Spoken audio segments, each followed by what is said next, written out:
7:14 now, and speaking of getting food to those who need it, older members of our community who can already face social isolation are now needing help more than ever as they stay home to stay safe. The pandemic means that organizations like Meals on Wheels people who work tirelessly to feed and check on our seniors are seeing higher demand than ever before at a time when their services are needed the most. CEO Suzanne Washington is with us this morning with an update on how the organization is handling it all. Good morning. Good morning, Emily. So good to be with you. So tell me, how much of an increase in demand for meals are you guys seeing right now? Well, at this point, our daily requests have been up about 500%. We're feeding more than 1,500 people than we did a month ago. So every day in the past, we'd have maybe 10 people sign up, new people who needed that daily kind of enrollment. Now like I say, we're up to 100 or so per day asking for help.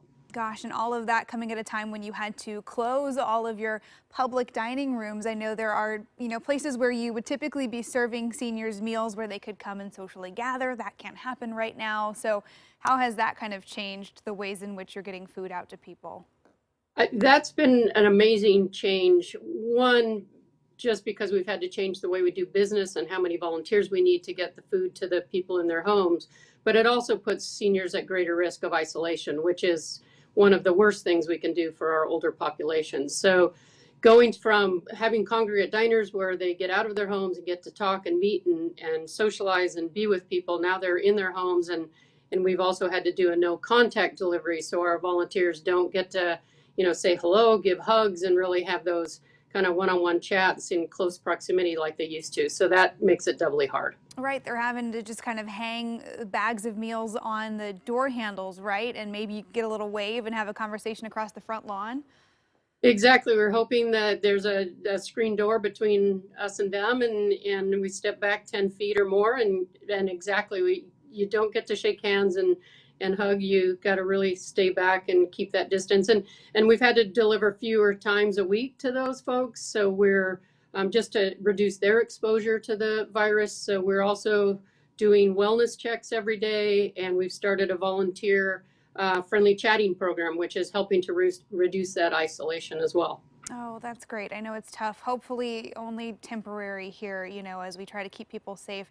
Now, I know another program that you guys work with that some people might not be aware of is Meals for Kids, and also Right. helping to feed at-risk families in the community. What kind of demand are you guys seeing in that area? That one now, the longer this goes on with people out of work and the economy stagnant, is really making the demand for the families go up. So every day, again, we're seeing we may have added 10 families a month before this. Now we're adding 10 families a day. So it really is going up. And in that program, we deliver supper meals to everyone in the family when they are at the lower income. So that one again is kind of putting just food burden. How do we get enough food? How do we get it out to the families? And making sure we have the volunteers also providing that non-contact delivery. Gosh, so I know, the need is so great right now. What is the best way for people to help? I know your volunteers have to go through kind of a background check process. So is there something more immediate that people can do? I think volunteers, we've had over 1,800 people register in the last month, which is Wow. incredible. So volunteers right now have to be a little patient to get through the process. And because we had to reduce how many times a week we deliver to people, there's actually fewer volunteers going out every day. So volunteers, please be patient with us. Friendly chatting is probably the best thing volunteers can do now. And that means if you're able to talk on the telephone and call our isolated seniors, that would be the best thing. And you can go online to mowp.org to do that.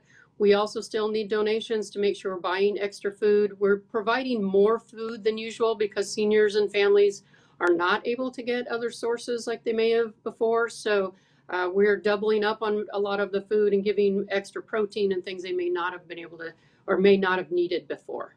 Okay, all very good information. Suzanne, thank you. I know Coin6 always happy to partner with you guys to try and help out. So we're of course going to have more information too, how you can help Meals on Wheels people at coin.com. Just check out this story. Thanks, Suzanne. Stay healthy. Thank you.